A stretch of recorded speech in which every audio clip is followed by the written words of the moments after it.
Senator Barrasso, you recognize. Well, thanks so much, Mr. Chairman. I appreciate the positive vote on S2262. I want to thank you and Ranking Member for holding this important markup. This bill is called the American Voices in Federal Lands Act. I think it's an important bill. I believe it gives necessary guardrails for our land management agencies. You know, I've been concerned about this lack of information on who was leaving comments, public comments on the Bureau of Land Management. This happened at a hearing we had in the past. We had somebody from the BLM testifying, and you may remember during that testimony, it had to do with public lands in Wyoming, and so many negative comments were coming in, and all the locals were saying one thing and basically asked, who are the people that are making comments? Do we actually have a record of who's coming in comments? I raised concerns, you know, was Communist China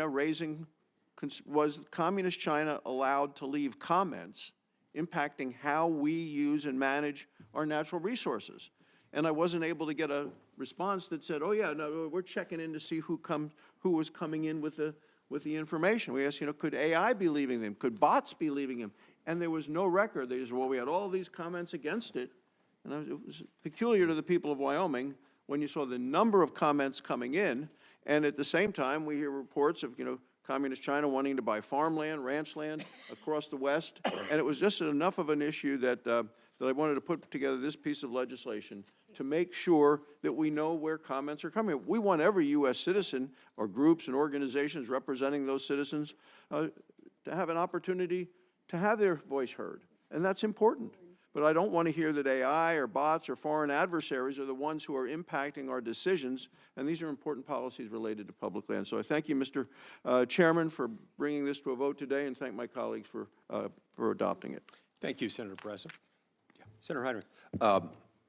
Thank you, Chairman, and I want to thank the sponsor for his work on this.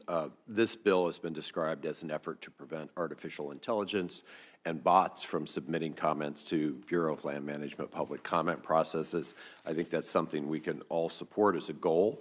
I do have some issues with the sort of the mechanics of this bill. It's going to require American citizens to prove that they're citizens before their comments will be considered by the BLM, and that's a little more complicated than it seems on the surface. The original bill text would have excluded comments from state and local governments because while governments are persons under federal law, they are not quote-unquote citizens.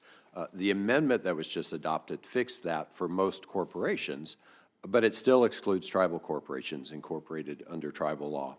So if a tribal corporation wants to comment on a proposed BLM action, it can't, even though non-tribal corporations can. So this just points to some fundamental mechanics with this legislation as it currently stands. But I look forward to continuing to work with the sponsor. I think we can all agree we don't want AI commenting on BLM plans. We don't want bots spamming public comments, but we've got to get the details right.